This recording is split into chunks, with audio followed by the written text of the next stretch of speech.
Assalamualaikum warahmatullahi wabarakatuh. Perkenalkan, saya dari kelompok 8 akan mempresentasikan makalah kami yaitu tentang otonomi pendidikan dasar dan menengah.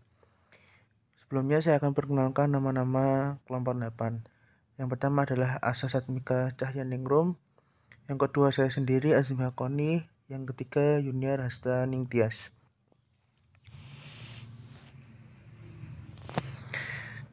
Kemampuan sekolah.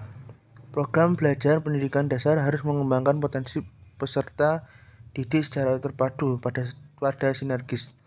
Pola pembelajaran pada tingkat pendidikan dasar harus dilakukan secara terpadu karena secara psikologis perkembangan kemampuan kognisi, kemampuan sosio-emosional, kemampuan pengembangan moral dan perkembangan fisik peserta didik usia pendidikan dasar terjadi secara terpadu dan saling ketergantungan.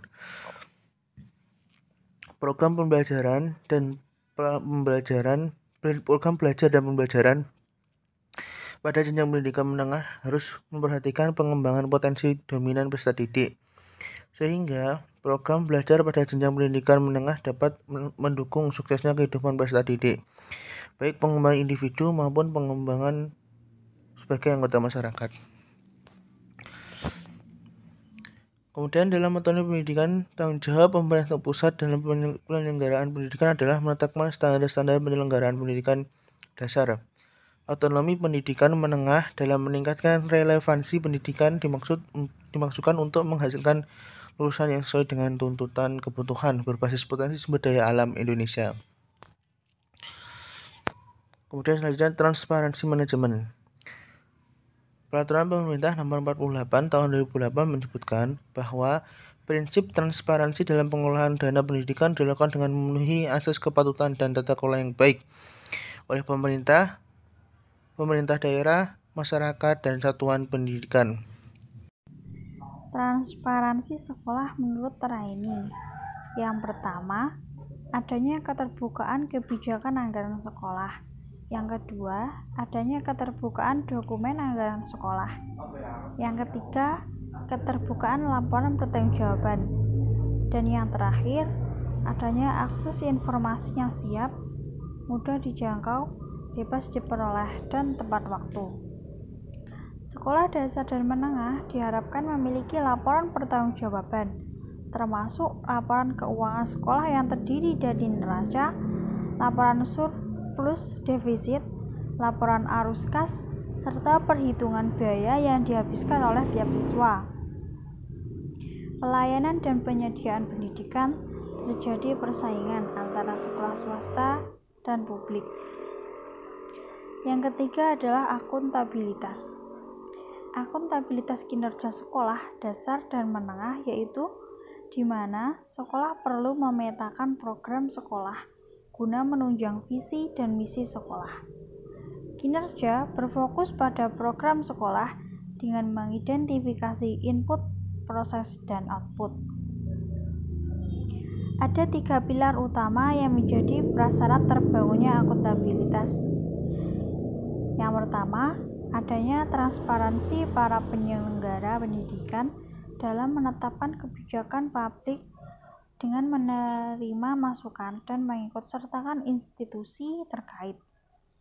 Yang kedua, adanya standarisasi kinerja pendidikan yang dapat diukur dalam melaksanakan tugas, fungsi, dan wewenangnya. Yang ketiga, adanya partisipasi untuk saling menciptakan suasana kondusif dalam memberikan pelayanan masyarakat dengan prosedur yang mudah disertai biaya murah dan pelayanan yang cepat. Tarik-menarik kepentingan. Pada tingkat persekolahan, otonomi pendidikan berjalan atas dasar desentralisasi dan prinsip school management pada tingkat pendidikan dasar dan menengah. Penataan kelembagaan pada level dan tempat yang tepat menjadi faktor kunci keberhasilan otonomi pendidikan. Kesenjangan anggaran. Setelah dilakukannya otonomi pendidikan sebagaimana disinggung di atas. Seluruh pengolahan sekolah dari SD hingga SMA menjadi tanggung jawab Pemda. Konsekuensinya tidak ada lagi Kanwil dan Kandekdiknas, yang ada hanyalah dinas pendidikan di tingkat kabupaten atau kota yang berada di dalam kendali Pemda, dan dinas pendidikan provinsi yang berada di bawah kendali Pemda. Tanggung jawab pemerintah dalam menyelenggarakan pendidikan dasar masih sangat besar. Lebih dari 90% sekolah dasar terstatus sebagai milik pemerintahan. Sementara itu, tekad untuk memperbaiki pelayanan pendidikan dasar masih dihadapkan pada persoalan tidak layaknya kesempatan, kendalanya kualitas dan relevansi pendidikan, serta lemahnya manajemen penyelenggaraan pendidikan. Faktor yang menyebabkan pelaksanaan otonomi pendidikan belum jalan yaitu: A. Belum jelas aturan permainan tentang peran dan data kerja tingkat kabupaten dan kota. B. Pengelola sektor publik termasuk pengolahan pendidikan yang belum siap untuk dilaksanakan secara otonom karena SDM yang terbatas serta fasilitas yang tidak memadai. C. Dana pendidikan dari APD belum memadai. D.